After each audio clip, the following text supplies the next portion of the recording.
Pero, ¿cómo tú viendo un alumno, pues yo entiendo que tú impartes docencia en cierto aspecto, ¿cómo tú viendo un alumno que no te presta la atención Necesaria. necesaria? Porque no es solamente la atención que tú deseas, porque también hay un ego en la persona que quiere, bueno, mírame cuando te hablo, no necesariamente. ¿Cómo tú lidias con un alumno que tú te das cuenta que no te puede prestar atención? Bueno, yo busco la forma de que me coja con él. Te digo Que es acá. el lenguaje que los estudiantes utilizan. Al profe le cogió conmigo. Me pongo cerca de cuando estoy explicando. Mis materias son muy teóricas, Ujú. filosofía y así. Entonces me pongo cerca de ellos, me grabo los nombres porque, porque le llama mucho la atención. Y bueno, les pregunto mucho. Hasta ese punto de Ah, que por no me eso. soporten y después se hacen pana mía. Por eso es que le cogió conmigo. Al profe le Exactamente. coge conmigo cuando me pregunta cosas de lo que yo no estoy prestando atención, por si acaso. Exactamente. Es lo que yo utilizo, pero mira que eso me pasa a mí también. Y, o sea, ¿cuándo tú te diste cuenta que te... Por los comentarios de la gente. A ver, aclárame. ¿Quién te Jonathan, ayudó a entender? Jonathan, pero ven acá, tú no entendiste lo que te dije. Te dije que fue hoy o cuando yo vuelvo. Ven acá, ¿qué tú me dijiste ahorita? O me pasa también cuando estoy hablando con alguien y en el diálogo surgen temas, como tú dijiste, Ujú. que dice, oh, me prenden un bombillito y después me pasa. ¿Qué era lo que yo quería decir ahorita? Ok, Sí, ya. pero Yo... bueno. A ver, ¿sabe que esto de yo escribir, muchas personas lo toman como una falta de respeto? Porque te dicen como que, oye, yo estoy hablando contigo. Exacto. El problema es que tú no sabes que tú no estás hablando conmigo. Inmediatamente yo empiezo a tener una conversación interna. Tú puedes sentir la satisfacción existencial de que te estoy prestando atención, pero no es así. Entonces yo más bien lo hago por respeto a ti y por respeto al arte, porque de esas conversaciones que yo tengo pendiente ahí surgen cosas Sí. que son muy buenas, muy interesantes. Bueno, quizás eso la gente lo piense por el mal uso de la tecnología también en muchas personas. Creen que están chateando, cosas de eso. La gente hay que buscar la forma de entenderlo. Sí, es complicado empezar a ver la tecnología ya no como... Porque ya cuando uno está en redes no significa que uno esté perdiendo el tiempo. Muchísima gente trabaja con tecnología. Exactamente. También es un problema porque muchísima gente está trabajando más de la cuenta. Y su tiempo libre lo toman para trabajar, sin darse cuenta también. Sí, a mí me pasa eso bastante. En verdad yo... El otro día, te comentaba ahorita que estoy... Ajá. Y me di cuenta de que a pesar de que yo no duermo mucho, lo poco que yo duermo no puedo vender solo a nadie. Porque con esas pocas horas de descanso es que yo me ahorro un ataque, una crisis, yo me ahorro un atracón o un deseo de comer cosas en horas inadecuadas y me ahorro perder paz conmigo porque soy menos productiva. Sí. Cuando yo duermo poco, mal, ando de mal humor. Es un problema también. Si tú de mal humor, tu cara de mal humor no es muy agradable. Imagínate tú. Yo creo que llegué a verte una vez de muy mal humor. Es verdad. Sí, creo que la única y espero que se mantenga Dios te así. libre. Ay, Loco, Dios. pero empezamos a grabar hace rato y tú quieres, podemos... Ay, mi madre. Ya me pusiste nervioso. ¿A qué va? Vamos suave. El fanatismo. Sí, no tenemos que metérsela así en seco, le podemos poner un chin de vaselina. Para que entre Vamos a suave. aprovechar que como tú das clases de filosofía Ok. y más porque tú estabas muy ligado a la estructura eclesiástica. Ajá. Es como que tú tienes una visión racional de en qué punto es que se convierte ahí. ¿En qué punto? ¿En qué punto es que se llega a convertir una creencia en cómo se empiezan a agregar hábitos a tu vida que te pasan a yo creo en esto, a yo soy fanático de esto? Mira, detrás de cada persona que es muy fanática, sea Ujú. de la religión, sea de lo que sea, Lo que sea. yo siempre noto un miedo. Mm. Y en el caso de la religión, algo que precisamente ataca mucho Jesucristo. Ya dentro de la religión cristiana, porque hay Ujú. muchísimas religiones. Sí, yo voy a tener que traerme un Buda para acá para ampliar. O una manita, que hay mucha ahora por aquí. Pero precisamente en los fanáticos religiosos, dentro del cristianismo, hay algo que, como te decía, Jesucristo ataca mucho. Ujú. Y es el egoísmo y el miedo. Jesucristo dice, no tengan miedo, muchísimas Mm. veces. No tengan miedo. ¿Y cuál es el miedo? Bueno, quizás a encontrarse con algo que les haga cambiar de parecer. Porque quizás no son fanáticos de la religión. Ujú. La religión vendría siendo como el disfraz. Ajá. Y son fanáticos de sus ideas. Ok. Es lo que yo observo cada vez que encuentro un fanático. Eso dentro de la vida religiosa, pero también dentro de la filosofía misma, Sí. dentro de, bueno, dentro de muchas cosas. El ser humano a veces tiene miedo y ese miedo se disfraza de religión, se disfraza de filosofía, En se cualquier disfraza cosa. de cualquier cosa. Cualquier estructura que ya está construida que me permite acobijarme ahí. Exactamente. Porque no solamente fanatismo religioso, puede ser cualquier tipo de fanatismo. Exacto. Vendría siendo como un fanatismo a la zona de confort. Sí, sabes que el miedo te hace tomar decisiones como que muy precipitadas y según el nivel de educación que tú puedas llegar a tener, la forma en que tú maquillas el miedo puede parecer más aceptable socialmente. Exactamente. Si es un lugar, una sociedad en la que prima la religión, Mm. obviamente que habrá muchas personas que disfrazan su miedo en el fanatismo religioso. Pero si es Exacto. una sociedad muy intelectual, obviamente van a ser fanáticos de la razón y es un peligro. Una tendencia extrema.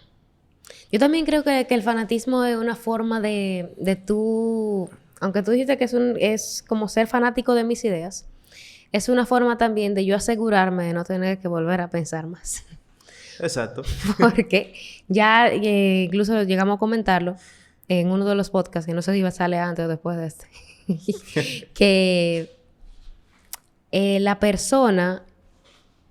Uy, se me fue la idea. Que la persona, cuando procede a un fanatismo de cierta ideología, lo que hace es acobijarse en la estructura de esa ideología en base a todas las decisiones y simplemente se limita a seguir y defender, pero no a razonar o a cuestionar dentro de esa línea, porque ya esa es mi decisión, ya por ahí es que va, ese es el camino correcto, ya me siento seguro con esto.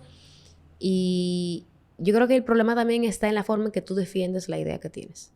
O bueno, la idea a la que te cediste entregarte. Exactamente. Y también habría que preguntarse, Harold, ¿en qué medida los fanáticos profundizan e indagan en aquello que se dicen ser fanáticos? Por ejemplo, un fanático religioso, ¿en qué medida indaga, investiga, estudia su fe? Entonces, entiendo que cuando en la crianza se procede a criar con imposición. Sí. A criar por imposición justamente por miedo. Por el mismo miedo a que ese niño que no tiene suficiente conciencia para tomar decisiones que yo como padre considera válidas, que tome decisiones que sean desfavorables para él. Sí. Entonces yo empiezo a imponer durante la crianza y en cierto aspecto esa imposición que no le permite al niño ver o considerar más opciones o cuestionar las opciones, se convierte en un patrón de absorción de posibilidades. Te explico. Yo voy creciendo y en vez de que tú me digas tú tienes A o B, yo prefiero que alguien me diga tú tienes A y para evitarme el tener que cuestionar o pensar, cosa que a mí no me permitieron cuando estaba en menor edad, siempre voy a preferir que me digan. Exacto. ¿Tú sabes qué problema hay detrás de esto? Que esa figura que tú has descrito en la crianza de los padres hacia los hijos se traslada después a Dios. Y nos acostumbramos a un Dios dictador. Ay, coño. Obviamente no es que Dios es muy democrático, así de que vamos a ponernos de acuerdo, pero nos olvidamos del Dios misericordioso. A mis estudiantes yo siempre le pongo un ejemplo, y es de María. En la Anunciación, María no se tragó de inmediato todo lo que le dijo el ángel. María cuestionó. Después, sí, muy bien, bien, gracias, salve, alégrate. María se alegró y todo eso. Pero el ángel le dijo a ella, le anunció a ella algo que iba a suceder que no entraba en la razón humana, en lo que era normal. Y ella le preguntó que cómo eso iba a poder ser. A Dios, María lo cuestiona, porque el ángel era representación de Dios. También la delicada forma en que lo cuestiona. Exacto. Humildemente, Humildemente pero te cuestionado, señor. Humildemente te cuestiono. ¿Por qué? Porque si tú me diste la razón, pues yo tengo que utilizarla, papá Dios. Eso yo he visto también como que hay una tendencia a negarlo, bueno, o a limitarla. Sí. Aquí más que preguntarte si cuestionar o no, es cómo saber hasta qué punto debo de cuestionar. Porque yo sé que San Agustín es muy conocido por su cuestionamiento. Por su cuestionamiento, constante. Claro. Entonces, ¿hasta qué punto podría uno... ¿Cómo uno puede saber en qué punto ya se está pasando el cuestionamiento? Mira, en la fe, ¿verdad? Sí, sí. Sí, bueno, en la fe tenemos que tener en cuenta, bueno, tenemos que... ¿Cómo es que se dice ahora que está muy de moda? Normalizar. Normalizar. Ajá, la normalización. Está muy de moda eso. Tenemos que normalizar primero algo para romper con el fanatismo en la relación yo y Dios. Y ese algo que hay que normalizar es la oración. Pero para que entendamos un poquito, vamos a obviar el término oración, vamos a poner diálogo. Porque a la gente a veces se le olvida y cree que oración es comprarse un paquito o comprarse una estampita y hace esa oración todos los días. Y ya, yo cumplí con la oración. Y no, es el diálogo. Tenemos que normalizar ese diálogo con Dios.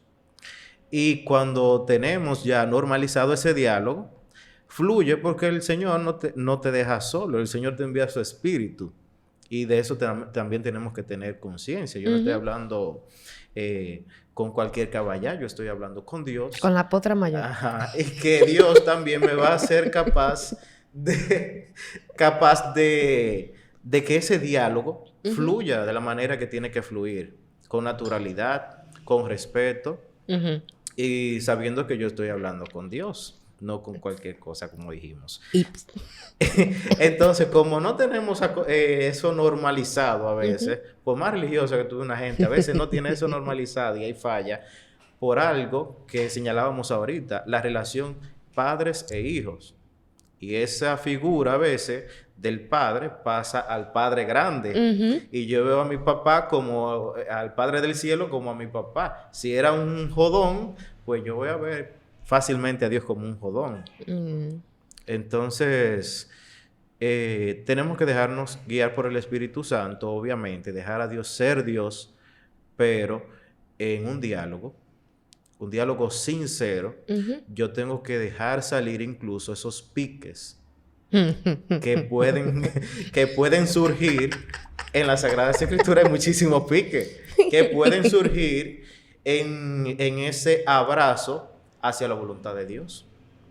Hay muchísimos piques en las Sagradas Escrituras, hay muchísimas manitas que se le fueron por ahí. Por ejemplo, en el caso de Abraham, que tuvo un hijo primero porque se desesperó y lo tuvo con una esclava, no lo tuvo con una mujer. Entonces, todos esos piques tienen que estar en la oración. Todas esas preguntas que yo me hago tienen que estar en mi oración. ¿Por qué? Porque aunque usted no la ponga en la oración, Dios lo está escuchando igualito cuando usted se la hace. Y entonces, hasta ahí llega Ahí como empieza. ese límite de Ok. de que no somos nosotros mismos en la oración. Sí. Otra cosita Ujú. muy interesante. Yo no me recuerdo del Papa porque yo tengo esa debilidad, que no soy muy citador y se me olvidan los Eso no es personajes. debilidad, eso no es debilidad. Yo lo considero una debilidad académica y es que un papa, no me recuerdo si fue, yo sé que fue uno de estos dos, o Juan Pablo II, San Juan Pablo II, o Benedicto XVI, les dijo a los científicos en un encuentro que tuvieron Ujú. que no tuvieran miedo a investigar. Un cristiano tiene que ser buscador de la verdad, Ujú. de la verdad. O sea, no es que un cristiano va a estar siempre en la Biblia ahí hojeando. No, tiene que ser buscador de la verdad. Y donde quiera que vea una brecha de la verdad, no puede tener miedo a entrar. Mm. ¿Tú crees que el fanatismo llegue a ser, además de que el fanatismo venga del miedo y que venga por un miedo inconsciente que puede partir de una crianza basada en el miedo, Sí, que es que el fanatismo te lleve a huir de la verdad sí. en cierto aspecto? Bueno, no quiero decir en cierto aspecto, pero puede hacerte huir de las verdades porque pueden haber muchas. O en este caso puedo decir la verdad porque en religión se le dice que Cristo es el camino, la verdad y la vida. Ahí quería llegar. Allá llegamos. Ya llegamos. Mira, no tanto, bueno, sí, quizás huir Ujú. o estancarte y no entrar a aquello en donde tú sabes dentro de ti que hay una brecha de la verdad. Porque yo siempre, hay dos frases de Jesús que a mí me dan cierta seguridad. Primero es, yo estaré con ustedes todos los días hasta el fin del mundo. Eso me da una tranquilidad indescriptible. Y también esa afirmación, yo soy el camino, yo soy la verdad y yo soy la vida. O sea, no un camino, yo soy una verdad y yo soy una vida. No, yo soy el camino, la verdad y la vida. Entonces, si nuestro Señor nos dice que Él es la verdad, yo no puedo tener miedo a ser un buscador de la verdad. Ah, mira qué bien. Le llegué. Le llegué a lo que digo. Pues si tú tienes miedo a buscar la verdad, tú le tienes miedo a Dios. Ah, ok. Yo nunca lo había visto así. Me Es como un gusta. rompecabezas. No me gusta. Entonces hay gente que se asusta. No, mi hermano, si usted está viendo ahí una brecha de la verdad, entre a ver qué es lo que hay, porque puede ser que Dios esté ahí. Ahora, siendo así, el cuestionamiento no debe de tener límite más que toparse con Jesús. En este caso, Exactamente. porque si de verdad, Sí. Jesús, Dios, es la verdad. Ujú. Entonces, mi cuestionamiento yo no debo de frenarlo, porque Exactamente. la verdad se va a encargar de decirme hasta dónde es que tengo que llegar. Y te va a llevar justamente hasta Dios. Ah, ok. Yo creo que fue eso lo que dijo el Papa en ese encuentro que te decía, que no tengan miedo de investigar porque al final se encontrarán con Dios. Me agrada. Y si entonces tú no te encuentras con Dios, entonces Jesucristo se equivocó, yo no sé ninguna verdad. A mí hay una persona que me reprende mucho cada vez que yo le escribo por temas religiosos, pero yo escribo en formato de cuestionamientos razonados, Ok. como que desde la razón, estoy juzgándolo desde la razón. Y tal vez por su forma de manejar las cosas, termina dándome un boche y sin darme ninguna respuesta. Ok. Puede que sea muy útil poder aclarar esto de que el cuestionamiento te puede llevar a la verdad si tú realmente crees que Jesús es la verdad. Sí. Porque eso puede abrir a la persona a que se abra el cuestionamiento. Y el cuestionamiento puede romper con los efectos negativos del fanatismo, porque el fanatismo es un limitante al desarrollo. Exacto. Y entiendo, y yo creo que toda alma, todo espíritu, todo ser viene aquí a crecer, en esencia. Supuesto. Entonces, cuando tú te abrigas en el fanatismo, cuando tú te acuestas en ese sofá, tú estás cohibiéndote de un crecimiento porque te estás limitando a unos estándares ya, una estructura ya puesta, Exacto. que no va de acuerdo ni con la evolución del ser humano y tampoco va de acuerdo a toparse con la verdad. Porque si Dios es tan grande, yo dudo que nosotros hemos llegado a Él ya. Bueno. No, yo tengo tengo mi rama. O sea, si es tan misterioso, yo creo que hay más. Sí, no es que lo que hay ahora, no creo que lo que hay ahora sea suficiente. Nunca será suficiente. Nunca será suficiente. Es como el angelito. Yo no sé si tú has escuchado lo de San Agustín y el muchachito de la playa. Creo que sí, pero dame un retoque. Ajá. San Agustín estaba escribiendo su Tratado de la Trinidad, que son muchísimas páginas. Yo no lo he leído completo. Entonces, él estaba ahí inspirado en su tratado y había un muchachito hollando en la playa y San Agustín, privando intelectual, le dice, ¿qué es lo que tú haces? ¿Qué es lo que tú haces, mijo? Yo lo estoy parafraseando, es más fino. Entonces, el niño le dice, yo estoy haciendo un hoyo para entrar en mar aquí, en el hoyo. Y San Agustín empieza a darle su discurso, tú sabes, imagínate, un niño. Entonces, al final del discurso, él le dice precisamente lo que tú estás intentando hacer. Ah, me acordé, era como que yo estoy intentando entrar el mar aquí en este hoyo. En este hoyo, adiós en este hoyo. Y él está diciendo, ok, sí, ya me acuerdo. Le decía como que yo estoy intentando, quiero entrar el mar aquí en este hoyo. Y él le cuestionó que cómo iba a ser posible si el mar era tan grande. Tan grande, perfecto, exactamente. Ya, y lo mismo que ahí tú está la historia desglosada. Ahí, entre pedazos. La pegamos ahí con un jugo ron. Ay, Dios. Pero o sea, por ahí va la cosa. Me recuerda a un story que yo le conté a Fausto. Ella pasó por esa silla. Oh, ay, el tribunal. El tribunal. Que yo estaba caminando por el malecón. Ajá. Y me llegó como una imagen de una botella. Me estaba quejando por la cantidad de basura que había. Okay. Y me llegó una imagen como publicitaria de una botella de plástico con agua de mar. Y era como que el hombre se jactaba de poder entrar la creación dentro de su creación. De su creación. Pero que el mar quedaba afuera, como que, o sea, había más agua. Sí. Entonces, como que se jactaban de la botella y de que tenía el agua y que tenían la creación dentro de su creación. Exacto. Sí. Ahí vendría sucediendo algo, que tú puedes ser fanático de la razón y de la religión al mismo tiempo.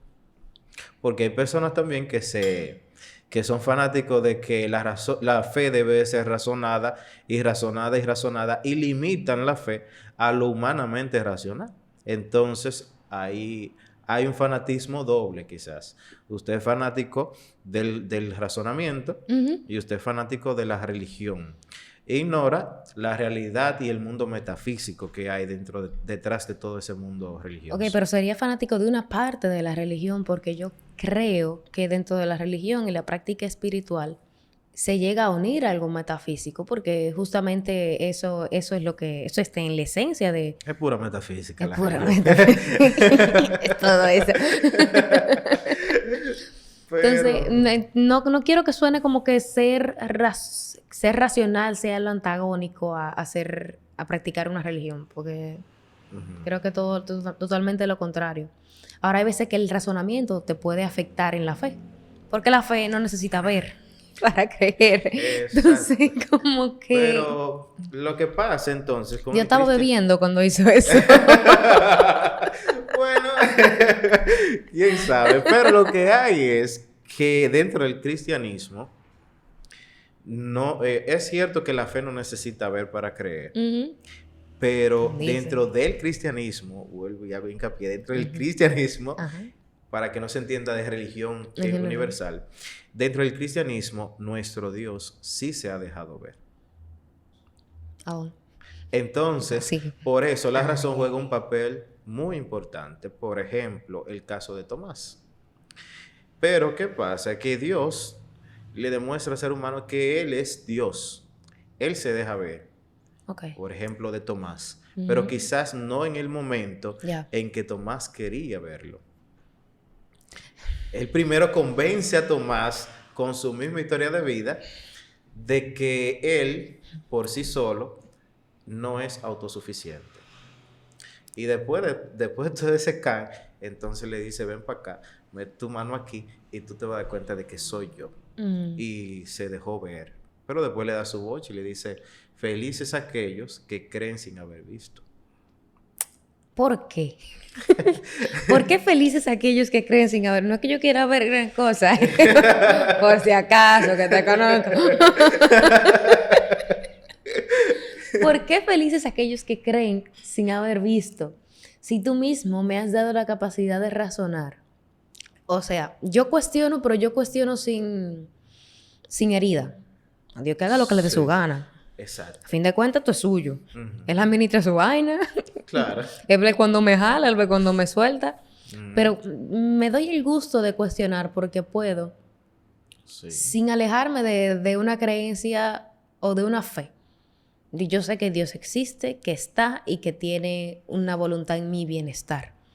No la pinto una voluntad dirigida, como que un destino. Ya, a esa parte yo no lo creo mucho. Que haya como que un camino establecido para ti. Más bien hay una esencia que te toca dispersar, para tenerlo así. Sí. El camino, hay muchos. Pero para cumplir con eso, pues, habrá uno más certero que otro. Okay. Pero, ¿qué pasa? ¿Qué yo creo que pasa con el fanatismo? El fanatismo cierra en esencia. Sí. Te limita incluso en el camino y la forma. Pero el fanático ¿habrá tenido de verdad un encuentro con Dios? Es la pregunta. Bueno, yo no sé, y esa parte yo creo que a nosotros no nos corresponde porque... Porque es que, Harold, mira, volviendo con aquello que iniciamos, del miedo detrás del fanatismo, quizás, volviendo a aquello del principio, el fanático ni siquiera un encuentro con Dios ha tenido. Vamos a definir, ¿qué sería un fanático? Yo, desde mi punto de vista, yo creo que una persona encerrada en sus ideas. A la vaina aquí es que el fanático no es de la creencia o de la ideología en sí. No, es de su creencia. Si nos fijamos, por ejemplo, si nos fijamos y tú agarras un fanático de eso. Si me dejo agarrar de uno de eso. Y tú le dices, por ejemplo...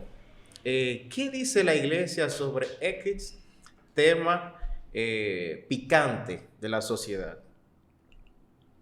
Fácilmente te va a dar su opinión, no lo que dice la iglesia, porque quizás es fanático, no ha leído ni el catecismo de la iglesia a la que pertenece, no ha leído los documentos oficiales de esa iglesia. Pero es que el que es fanático no se jacta de conocimiento. Exacto. El que es fanático se jacta de que es fiel a algo. Exacto. Y él cree que es fiel, pero cuando viene a ver es infiel. Está siendo infiel a la esencia de lo que cree. Exacto. Yo utilizo mucho la palabra esencia porque es lo más intangible que hay. ¿Para estar segura? No, porque es lo más intangible que hay. Y a partir de lo intangible que se empiezan a hacer cosas tangibles como una idea estructurada, un mensaje, medios. Pero siempre hay una esencia. Incluso en la estructura de la ley, de cualquier ley, hay algo que se llama el espíritu de la ley. Exacto. Y yo lo explico mucho con el tema de que los semáforos tienen 3 colores. El verde, amarillo y rojo. Fuera de República Dominicana y otros países latinoamericanos, el verde es que avance. El amarillo es que vaya frenando. Ese es el que varía. Y el rojo que frena, que te espere. Ahora, ¿para qué están los semáforos? Para cuidar a las personas que están transitando. A cuidar al ciudadano. Sí. Vámonos que son las 11:30 de la noche. No hay vehículos, tú estás viviendo en un país o en una ciudad donde hay alto índice de atracos o de delincuencia y tú andas en una pasola. Tú vas en la calle y hay un semáforo que se pone en rojo. Sí. ¿Qué es lo correcto según está escrito en la ley? Pararse. Ok. Ahora, según el espíritu de la ley, Ajá. Que es cuidar al es ciudadano. cuidar en al este ciudadano, caso. usted se queda o usted arranca. Vámonos. Casualmente me pasó a mí en San Pedro de Macorís. Y al final tuve que salir de policía porque casualmente en la vuelta de la esquina había una patrulla. Ujú, Y como es típico de la realidad dominicana, ujú. tuve que darle pal pica pollo. Ande. Yo le presenté mis argumentos, Ujú. mira, es de madrugada y yo no puedo quedarme ahí parado. Al final lo que me dijo fue, mira, yo no puedo llegar con la mano vacía. Y ya tú sabes. Bueno. Pero, mira, Harulín, con respecto al espíritu de la ley Ujú. que tú has hablado, y como estamos dentro del fanatismo religioso, Jesucristo también rompe mucho con los esquemas de la ley para volver al espíritu de la ley. Ujú. Yo no sé si tú has escuchado qué ha hecho Jesucristo con el sábado. Cuéntame todo porque yo soy una niña. Bueno, Un hereje. en la Sagrada Escritura hay muchísimos pasajes en donde Dios hace ejemplo con esto. Ujú. Pero uno de los que más me gustan es, primero, el de la mujer adúltera. Me Ujú. encanta. Te fascina. Me encanta. La mujer adúltera. La mujer adúltera, y ahí hay un reguero de fanáticos que el Señor le dice, si ustedes están libres de pecado, tiren la primera piedra porque había que matarla según la ley. Ok. Pero también el sábado para los discípulos que tenían hambre, y también la curación que Jesucristo ha hecho el sábado. El sábado, el sabbat judío, no se No se- puede violar. Eso puede Es ser. una ley y es religiosa. Yo necesito ser fiel a esa ley, o sea, yo necesito un sabbat en mi vida. Sí. Bueno, coge el domingo. Pero Jesucristo pone como espíritu de toda la ley el amor. La moral cristiana completa, y yo no soy teólogo, Ujú. pero la moral cristiana gira en torno al amor. Ese es su espíritu, como tú has dicho, el espíritu de la ley. Gira en torno al amor. El amor no tiene reglas. Tú ves. Ahora, si está a partir de él, se hizo un constructo. Coño, está difícil la vaina. Como el bienestar del ciudadano tampoco tiene regla. Tú te defiendes. Ujú. El amor tampoco tiene regla. Ahora hay que dársela a todo el que ha construido ese. Claro, porque tú te pones a analizar y hay que construirlo alejándote del bienestar individual. Sí. O sea, si tú vas a partir del bienestar común o del amor, Ujú. si vamos a partir de algo tan intangible, que es la esencia de las cosas, a hacer algo tangible, hay que tener en cuenta que no se pierda la esencia dentro de esa estructura que nosotros vamos. Y se llega a perder, porque yo creo que hay injusticia en la ley. En la ley escrita hay injusticia. Por supuesto, porque tú sabes que no toda la ley es moral. O sea, porque algo sea legal no quiere decir que está bueno. Apenas esa nube. Así, por eso también tenemos que estar abiertos de que se aprueben cosas que no son buenas y no puede ser un escándalo tampoco. No, realmente yo creo que el escándalo lo hacen para entretenerse. Exacto, para embullarse. Sí, porque si hicieran algo al respecto, yo te digo que es otra cosa, pero simplemente nos quedamos con un escándalo. Ahora hay cosas que se han logrado porque tras escandalizarse se arman, pero ocurre una acción. Exacto. No se quedan con ¡ah! Y ya. Y una acción humana. Exacto. Bueno. Escuchar. Sí, porque a veces que tomamos Se quedan acciones son esperando que... acciones desde esta mañana, precisamente yo hablaba con mis estudiantes, hoy día de Duarte, que fue un activista, profesor, militar, sobre ese activismo de Duarte. No era un activismo desde la comodidad de mi habitación, desde una silla, Enviando en las un redes tweet. sociales solamente. No, era un activismo de verdad que involucraba a la humanidad. Un activismo que incluía Exacto. todo lo que nos compone como seres humanos, el cuerpo, tú sabes que ya no lo estamos utilizando mucho, que estamos utilizando el dedo. Ajá. Sí, también hay que entender que dentro de la evolución que estamos teniendo, se está dejando de lado ese tipo de activismo también. Ahora se le da importancia a lo que ocurre en las redes porque se entiende y se cree que ya no es solamente un montón de, como llegaron a decir por ahí, Ajá. en el pleito que se armó en la Plaza de la Bandera. Ajá. Que no se trata solamente de un par de bichitos ahí que están tuiteando. Sino que fueron a la acción. Exacto, que son personas que si el método digital no nos funciona y si realmente estamos comprometidos con esa idea, pues vámonos al tradicional, que aparentemente es el que están entendiendo que es el que tiene que ser. Pero en un futuro, lo que ocurra en digital se va a tomar en cuenta y no van a esperar que pase a lo tradicional. Sí, porque hay que utilizar todas las herramientas del tiempo. Duarte utilizó también la filantrópica, el teatro, todo eso era lo del tiempo. Ahora tenemos las redes sociales, pero quizás cuando viene a ver tuviera Juan Pablo Duarte ahí, en ataque. ¿Tú crees que Duarte era fanático de su idea? ¡Ey, coño! Ay. Quiero un chin más de ron. Dame un trago.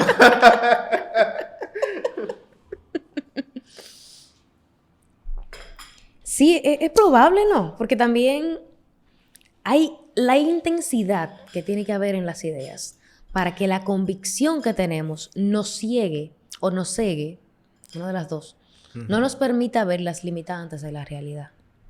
Tú sabes que también tendríamos que aclarar el asunto o preguntarnos qué tanto se parecen y en qué tanto se diferencian el fanatismo y la pasión. Porque yo puedo sentir pasión por una causa, pero esa pasión me puede abrir a la razón, a buscar las formas más viables, las formas más humanas. Sin embargo, el fanatismo te estanca, te priva de la razón y te priva de encontrar otras realidades más viables, otras soluciones más viables. Entonces, yo creo, desde mi parecer, que Duarte era un apasionado por la causa nacional. No un fanático. No un fanático de la causa nacional. Porque Duarte era un tipo abierto. E incluso encontramos fanáticos nacionalistas que tiran a Haití por debajo y no hay quien le hable de Haití. Sin embargo, Juan Pablo Duarte tiene plasmado su parecer sobre Haití, que es muy admirable. Él dice que le admira la gesta de la independencia de Haití, porque fue un logro. Ellos se independizaron de Francia. Imagínate tú, un grupo de esclavos independizarse de Francia. En ese tiempo. Entonces, eso fue admirado por Duarte. Pero hay personas que si tú, yo soy dominicano, a mí no hay quien me hable de Haití. Duarte, no, eso es una traición para Duarte si yo le tiro un piropo a Haití. Entonces no sabe ninguna historia. Puede decirse que el fanatismo se alimenta de la falta de conocimiento. Se intensifica. Sí, porque es que el fanático está privado de eso. O se ciega. Se cierra. Se cierra. Vendría siendo algo como un problema quizás de alimentación. ¿Cómo así? Si tú... Me metí hondo porque tú sabes mucho de eso. Sí, dale. Pero si tú no tienes conciencia de los alimentos... De los nutrientes de los alimentos. Te va a pasar algo que ocurre en la realidad gastronómica dominicana, que te vas a jaltar de carbohidratos porque tú crees que eso es lo que va a alimentar. Eso es lo que te va a dar energía. Exactamente. Y yo soy un hombre trabajador y yo me voy a comer un plato de arroz. No, yo me voy a comer la olla y le voy a dejar el plato a mi mamá. Ajá, y quizá un mulito de carne y ya. Que todo totalmente contrario, en verdad. Entonces, el fanático se centra en esa idea, y cuando tú le presentas algo, va a decir, no, pero espérate, una lechuga y carne, eso no alimenta. Eso no me da hambre. Sabes que yo comí eso y me fui por ahí. Pero porque le falta indagar sobre la realidad de las cosas, y es lo que lo hace el fanático. No indaga sobre la realidad. Si es cristiano, no indaga sobre el cristianismo.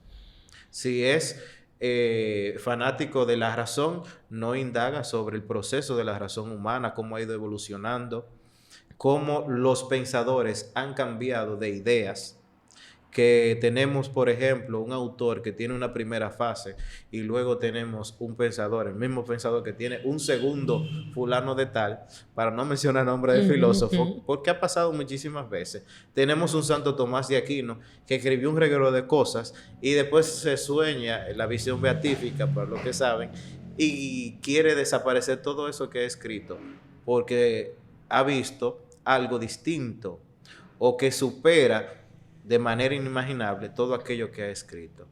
Entonces, los intelectuales de la fe, los intelectuales de la razón, han cambiado de parecer. ¿Y por qué tú tienes miedo a cambiar de parecer? No creo ni siquiera que tenga miedo a cambiar de parecer, es que no se lo plantean tampoco. Exacto. Porque están, ¿cómo te digo? Se sienten ya complacidos de haber llegado a lo que puede ser una verdad o puede ser la verdad. O sí. puede estar alineada a la verdad. Pero ellos lo convirtieron en su verdad. En su verdad. E inmediatamente tú te apropias de una verdad. Tú le empiezas a meter cosas tuyas. Incluso alterando la verdad en sí. Porque tú te apropiaste de ella y tú le estás personalizando a tu manera. Siendo esto era café. Ajá. Inmediatamente yo lo hice en mi café, le eché ron. Ay, sí. Y bueno que está. Pero sigue siendo café, ahora está alterado y sabe diferente. Y el efecto nutricional que tiene a mí también es distinto. Pero no significa que no es café. Entonces yo puedo decirte a ti, yo bebí café. Ahora yo no estoy hablando del ron que yo le eché. Que le echaste, ni la azuquita tampoco. Ni de la azuquita tampoco. Entonces creo que puede llegar o puede estar pasando exactamente lo mismo con el fanatismo, que es que sí. Ellos reciben el café, y está bien, el café es bien visto, sí. Pero inmediatamente lo hacen su verdad, y lo ajustan a su ideal y le meten sus ideas a esa idea de cómo defenderla, de cómo plantearla, de cómo proyectarla, que tampoco es que esté mal, porque desde un punto de vista sano, cada quien tiene su forma de proyectar las cosas, que eso es algo que hay que juzgar también. Si Jesús es la verdad, ¿hay una sola forma de comunicar la verdad? No.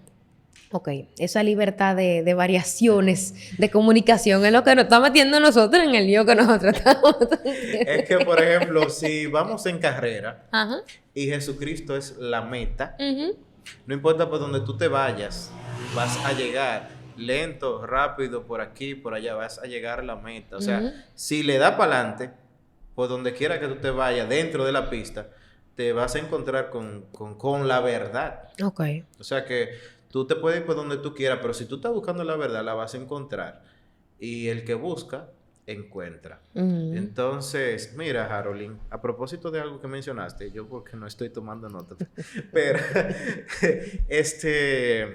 lejos de ser el fanatismo fiel o algo sano, es un peligro, tanto para la fe. El fanatismo es enemigo de la fe, de los peores enemigos. Y también para la razón y el pensamiento humano.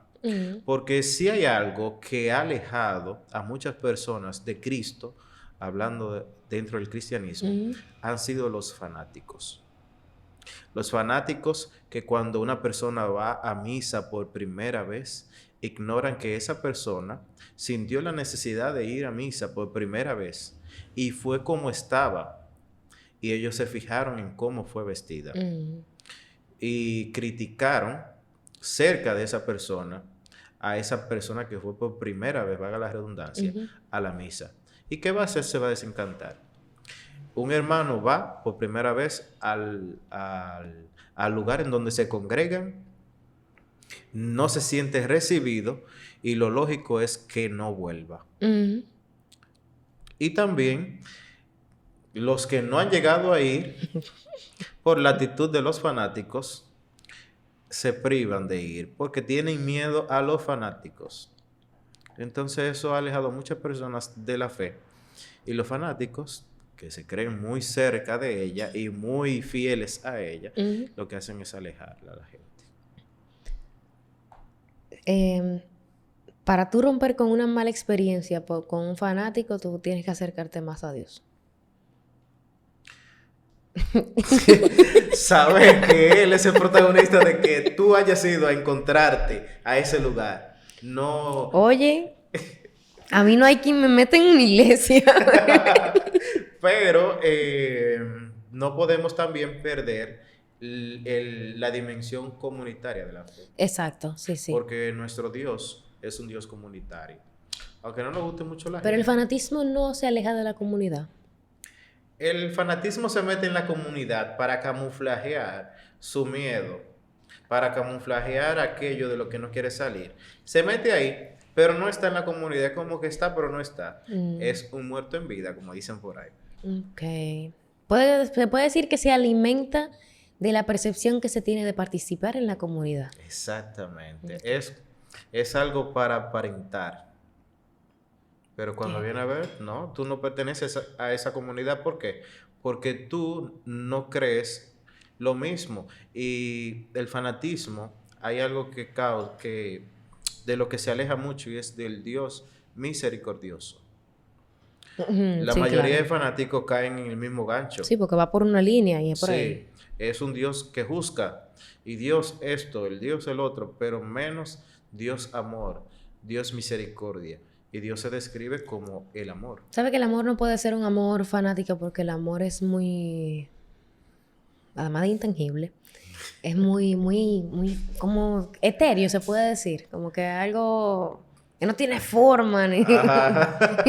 no sé cómo decir, me llega como que un tipo de ¿cómo se le llama? Cuando tiene esta forma alrededor. Quizá que no es cuadrada, por No, decirlo, porque no es una forma geométrica. Incluso es como el diseño del átomo actual, que se ve la Ok. energía solamente, que no se le puede poner una forma específica, que se ve como una nube. Y tú Exacto. sabes que puede llegar a ser deforme en ciertos aspectos, pero no tiene una forma en específico. Bueno, quizá, Yo estoy bueno, intentando como que sí. ponerlo en un diseñito. Bueno, y de hecho, Dios que es amor, porque hay veces que se dibuja a Dios como un hombre. Ujú, sí, es para poder sentir Para poder, nosotros con él, una exacto, una empatía. empatía, pero Dios se ha hecho hombre en su Hijo Jesucristo. Hay que ver qué dicen los teólogos ya de la Trinidad en su conjunto. O sea, yo he pensado muchas veces, y a mí me gusta estudiar, porque mientras más conocimiento yo adquiero, mientras más me nutro, menos personal me tomo las cosas. Sí, Tú ves que ahora estamos hablando de fanáticos y yo estoy cuestionando la acción. Yo no pienso en la persona, porque yo veo a la persona como una extensión mía. exacto. Y en algún momento yo tal vez no haya sido fanática, o tal vez sí, no me haya dado cuenta, pero yo no me puedo tratar mal a mí, porque si yo me trato mal a mí, la forma en como yo me dirijo, y estoy hablando del otro, la Sí, forma en como yo sí. me dirijo a mí, no me va a permitir abrirme a otra posibilidad o evolucionar. Entonces, si yo, de esa forma en como yo me trato a mí y me permito crecer, si yo no hago eso con el otro, entonces yo estoy cohibiendo al otro de la razón por la que está aquí, que es para crecer también. Exacto. Quizá por eso el Señor nos pone el mandamiento del amor, de amar al prójimo como a ti mismo. Ujú. Y eso presupone de que usted se ame mucho. Sí, bastante. Porque Él dice, no es que ames al prójimo muchísimo, no, Él dice, tienes que amarlo como tú te amas. Entonces, el Señor presupone de que usted se ama mucho. Y es amarse desde un ego sano. Hay un padre que se murió, es Monseñor Vinicio Disla. A mí me encantaba cuando él decía en la misa, el amor ha sido prostituido. No, la palabra amor ha sido prostituida. Pero él lo decía mucho en muchas misas, porque precisamente mencionamos mucho amor y el amor, pero, ajá, ¿usted entiende? El Usted tiene amor. una idea. Usted cuando dice la palabra amor, ¿sabe lo que conlleva? Sí, sí, porque te ven incluso soltera y sin compromiso. Y, no, esa persona nunca ha amado. Ay, se está perdiendo del amor en su vida. Ha Ah, sí, sido prostituida. sí, sí. Voy a tratarlo desde la prostitución, ese tema. O sea, Sí, sí. voy a ir desde la prostitución hasta el amor. La esencia de la prostitución, la razón, contexto histórico, va a ser muy interesante. Él realmente ha sido la gran enseñanza que me dejó. Sí, y se fue por ahí también. Sí. Entonces, Bueno. el fanatismo se puede estar alejando del amor. O el fanatismo está lejos de la esencia de la idea a la que está siendo fanático. Sí, y quizás, bueno, es que el fanático se aleja de Dios en su totalidad, porque Dios es amor. Uno puede alejarse de Dios, pero Dios no de uno. Exacto. Y Dios está loco. Exacto, y por más que uno se le Por enconda. más que tú huyes. Bueno, es que precisamente en eso consiste el infierno, en no tener a Dios cerca, en ese lugar sí tú te puedes librar. Pero volviendo al tema, el fanático se aleja del Dios amoroso y aunque tiene apariencia de que se ha quedado con el Dios justo, Ujú. se aleja de la justicia también. ¿Por qué? Por algo que tú mencionaste ahorita. Y es que tú ves al otro como tú. Ujú. Y si tú privas al otro de crecer, bueno, que tú no quieres que el otro sea privado de crecimiento Ujú. porque tú no quieres ser privado de crecimiento. Y precisamente cuando nosotros privamos al otro de la misericordia de Dios y yo gozo de ella, pues entonces yo no soy justo. Y dentro de la misericordia, imagino que la misericordia para Dios es justicia. Bueno, Bueno. Mira, San Agustín dice eso, que justicia, no sé, espérate, dice como que la justicia sin misericordia no me se desenlace, pero él cuestiona, ¿Lo buscamos? bueno, si tú quieres Claro búscalo. que sí, hay que compartir la idea, claro. Sí, pero incluso se armó un debate una vez sobre Una sola vez. sobre la justicia sin misericordia. ¿Sería justicia? Pero justicia desde qué punto, porque acuérdate que nosotros estamos hablando ahorita de que la ley no es justa y para nosotros la ley que tenemos humanamente es la justicia. Bueno, búscate la frase Vamos para a ver qué ver, es lo que San dice San Agustín, Agustín. justicia y misericordia. Voy a poner esas dos palabras. Sí, sí. Vamos a ver si el señor buscador... El amor necesita de justicia y misericordia, San Agustín. La perfección de la justicia del hombre. Yo creo que por ahí que va. Ok, dice, la justicia es inexistente cuando la misericordia se ausenta. Ah, está interesante, está interesante. Exactamente. ¿Y qué es la misericordia? Bueno, precisamente entrar en la miseria del corazón del otro. Entrar, no O darse cuenta, mirarla. mirarla, porque si tú Sí. dices entrar en la miseria, puede que yo haya creado, de ya un poquito más psicológico, que yo me haya Sí. creado la idea de que el otro tiene una miseria y en Yeah. base, y el hecho de que yo me haya creado la idea puede ser que yo la esté alimentando desde un punto de vista muy egocéntrico. Entonces, Y creerme como Y muy creerme puro. como- de que Es vamos cierto, es a cierto. bajarle dos Ven a la la forma en que miseria. le decimos. Ven la miseria. Para no subirle a 4 como dijo aquella. Y con el pique que lo dijo. Me encantó. Me encantó, me encantó.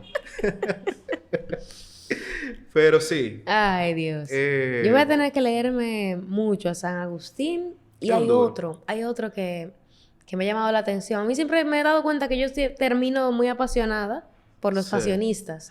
también. Después me doy cuenta que son pasionistas porque yo no sabía que había esas catalogaciones, pero después con la descripción y eso. Oh, muy Me bien. atraen sin yo darme Interesante. cuenta, me gusta. Interesante. Y que te gusta el negro y ellos visten No, de negro. realmente a mí no me gusta el negro no es mi color favorito ni siquiera. Es la sí, utilidad que él tiene el negro para mí. Sí, yo lo miré, ¿verdad? Ahora recuerdo que tú Sí, publicaste el negro es algo. muy útil. Te libra de estar jodiendo con combinaciones y nada más te tienen que preocupar. Oh, son tel iguales y ya Sí, salimos. de eso. precisamente por eso que los padres se ponen de negro, para Ah, tú ves, no utilidad. joder con moda. Sí, pero hay un juicio hacia el color negro. Ya Sí. los fanáticos son más de eso. Sí, por supuesto. Para que tú veas Ujú. cómo son las cosas. Y para que tú veas, porque entonces no critiquen al padre que ande en sotana negra. Porque ignoran la realidad, ellos piensan lo que les da la gana. Perdóname, la gana. Sí. No, además sabemos que estamos hablando de una forma impersonal. Sí. O al menos lo intentamos, porque a fin de cuentas el ego del ser humano, por eso que dentro del cristianismo y cualquier otra religión que lo permita, se dice que tienen que confesarse con frecuencia, porque uno sin querer a veces se le va la mano. Quizás tú que dijiste de la confesión, la idea de la confesión, quizás al Señor se le ocurrió eso. ¿Te lo ocurrió? Después de 4 tragos. Del quinto. Del sexto. Sí. Quizás al Señor se le ocurrió la confesión para que nos diéramos cuenta de que... No. Introspección le llamo yo. ¿Eh? Introspección le llamo yo. Exacto. Para que nos diéramos cuenta de que no somos tan perfectos Ujú. y nos libráramos de ser tan fanáticos. Para que no nos den vergüenza nuestras miserias. El fanático tilda también de una tendencia de perfeccionismo. De proyectarla, porque muchas veces conocen su realidad, Sí. pero no la muestran. Sí, exactamente. Y creo que hay mucho dolor dentro del fanatismo porque se castigan mucho al darse cuenta de que no son lo que proyectan. Sí. Ni siquiera es que no son lo que quieren proyectar, es que no son lo que proyectan, pues ya lo están proyectando. Es como yo construyo y aquí adentro yo sé que estoy destruido, pero por lo menos la pared está pintada. Exacto. Allá afuera. Porque tú le das la vuelta, tú ves que la pared todavía tiene una varilla y como que pega con chicle. Aquí estamos todo hecho de chicle. Entonces, miedo, perfeccionismo. Sí. Se me fue una idea. Búscala. Tendré que buscar también esa misma Tiene que técnica. escribir. A mí no se me va nada. Pero era con relación a eso del perfeccionismo. Bueno, ahorita me sale la idea. Pasando, podemos pasar. Desde el punto de vista más teológico, más del dogma, la confesión tiene más que introspección. Porque yo lo veo, por ejemplo, como introspección. Yo ya no me confieso porque yo no practico la religión en sí. Pero a mí me gustaba irme a sentar y conversar lo que a mí me había hecho sentir mal. Exacto. Esa es como una de las materias primas, casualmente, de la confesión. Porque hay veces que incluso el fanático, ay Dios mío, voy a sonar como una vieja chimosa, acabando con el pobre fanático. Pero el fanatismo a veces te hace acercarte a la confesión sin la materia prima, y cuando falta la materia prima del sacramento es inválido. Entonces, sentirte mal, que es lo mismo que tú arrepentirte. Lo que pasa es que cuando escuchamos arrepentimiento, ay. Pasa vergüenza. No, pero sentirme mal es precisamente el arrepentimiento que tienes que llevar a La gente cree que cuando estás arrepentido tiene que dar asco. Y con los mocos allá en el suelo. No, pero es muy difícil ver un fanático con los verdaderos mocos en el suelo. Y con el verdadero sentimiento de me siento mal por esto que hice, Padre, perdóname. Por el asunto del perfeccionismo, de que yo me creo perfecto, yo cumplo con el precepto de confesarme, pero en realidad no estoy dolido por ofender a Dios. Tú sabes que también no es solamente que yo me creo perfecto, estoy tratando como que introspectar más desde ese punto de vista que podría tener un fanático. Porque puede que no es que yo me creo perfecto, es que yo me creo tan capaz de ser perfecto. Porque el fanático sabe cuando está metiendo la pata, lo sabe y eso es lo que le duele. Y ese dolor es el que esconde. Y porque lo esconde y porque sabe que es así, es que tiene miedo. Y en base al miedo es que fomenta las demás acciones que son tan agresivas, tanto para él como para su entorno. Sí. Entonces puede que el fanático sí sepa que no es perfecto, pero cree tanto que puede ser perfecto, sí, que se ciega a su realidad natural.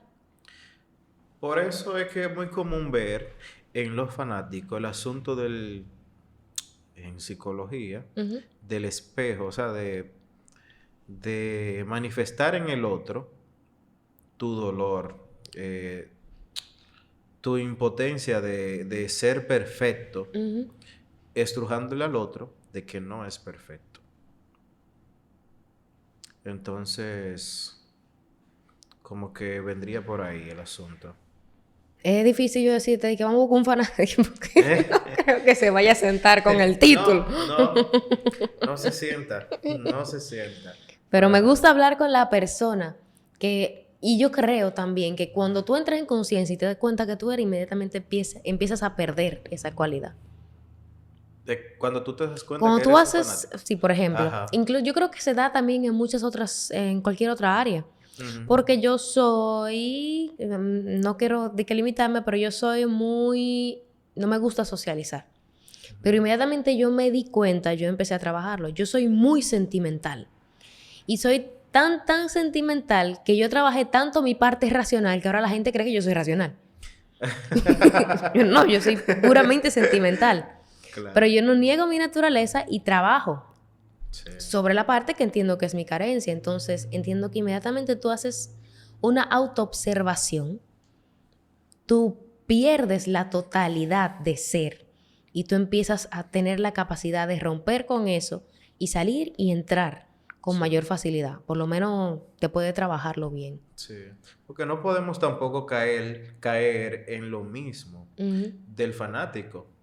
Acabar al fanático y encasillarlo Ujú. como que esté en una jaula en donde no puede salir. Tenemos que invitarlos. Ujú. ¿A qué? A lo mismo que nos invita el Señor, a no tener miedo. A no tener miedo. No Sí, tengas miedo. hay que hacerle saber que... Sí. O sea, No tengas miedo porque pues, si tú eres cristiano, ujú. pues Jesucristo te ha dicho, yo soy la verdad. Tú no puedes tener miedo. Tú tienes que hacerte un buscador de la verdad. Tú sabes que ese planteamiento que tú hiciste me dejó pensativa. Ajá. Sí, ¿Cuál? no, lo de la frase de que si en verdad Jesús es la verdad. Exacto. Al final de cualquier búsqueda intensiva que yo haga, ojalá llegue a 100 años de vida Sí. buscando y me caigan los dientes. Allá al final me voy a encontrar con lo mismo. Exactamente. Ok. Con la verdad. Me dejó... Si tú no quieres utilizar el nombre de Jesús, di la verdad. La verdad. Es la verdad. Yo vi incluso por ahí en un lugar católico, me dio pena, que Jesús es un camino. Ay, yo quería trujarme. Porque en esa idea es que cae el fanatismo, ¿no? Es lo que les da a ellos el miedo de que Jesús sea una verdad y esa verdad se pueda perder. Ujú. Y esa verdad, y sobre esa verdad yo pueda ser distraído y me distorsione para otro sitio, porque hay que ver al fanático con misericordia. Ujú. Entonces, no, si tú eres cristiano, no puedes tener miedo. Hay un detalle aquí, que es que el fanático no va a entrar a razonamiento. Entonces tú no vas a tener cómo entrarle. Porque no le puede hablar de la fe, porque ya tiene su estructura de fe bien. Y desde el razonamiento hay un temor a indagar y a cuestionar, porque si yo cuestiono mi propia fe, entonces ¿en qué creo? ¿Cómo? Entonces, si yo cuestiono, o sea, yo hablándole a un fanático, yo estoy pensando en los argumentos que puede darse. O sea, si yo cuestiono mi propia fe, Sí. yo no le puedo hablar a un fanático desde la argumentación, porque lo ven como yo no puedo cuestionar mi propia fe, porque entonces, ¿en qué creo? ¿Tú sabes cómo se puede tratar a un fanático? Si es fanático de la religión, Ujú. regálale un documento oficial de su religión. Ok.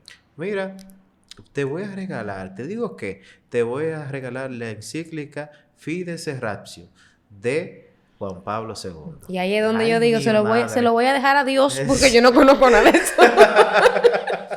Mira, si le diste esa encíclica, fe Y y la razón, y él la lee con devoción, mira, eso lo escribió San Juan Pablo II, mira, eso fue un Chacho, santo, no fue cualquiera. santo de la iglesia, y reza 3 Padres Nuestros antes de empezar, porque te va a dar duro.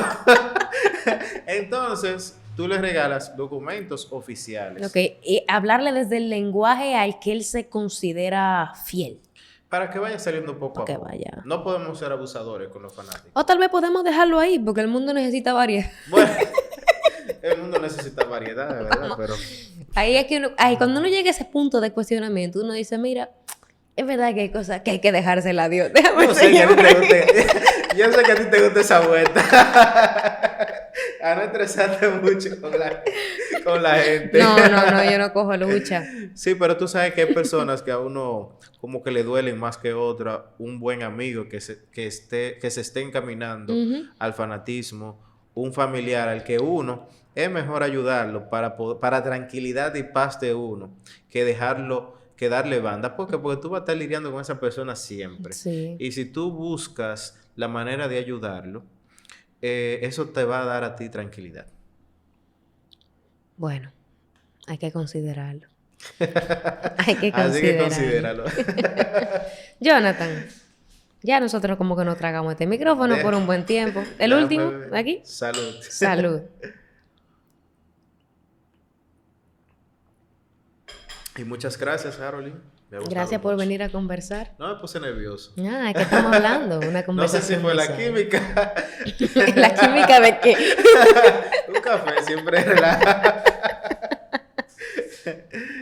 Nada, gracias. Gracias por asistir a este hermoso proyecto. Yo en verdad espero que las personas... El tema religioso es como que un poquito difícil de tratar. Pero cuando uno lo está como conversando, como que todo sale tan digerible. Todo fluye, sí. Como que fluye más cuando uno está tratando de instruirte en el tema. Sí. Por lo menos para mí. Tal vez esto yo lo estoy haciendo simplemente porque estoy buscando nutrirme. Tal vez se le ocurrió a Dios. Yo a veces yo pongo a crearme teorías. Se le ocurrió a Dios, me lo metí en la cabeza porque yo no sé dónde carajo me llegó esto. Y me están evangelizando aquí. Bueno. A Dios se le ocurren muchas cosas. Eso es loco. Sí. ¿Qué te iba a decir? Bueno, yo no soy teólogo ni nada que ver. Si metí la pata en algún tema, los teólogos me disculpan. No, ya que lo aclaren. Que lo hagan el favor. Hablamos en base a lo que hemos vivido. Ujú. Lo que hemos vivido. Y también lo que hemos Sí. leído, porque no podemos. Tampoco echarlo abajo. Así es. Pues nada, muchísimas gracias. Nos vemos. Gracias a ti.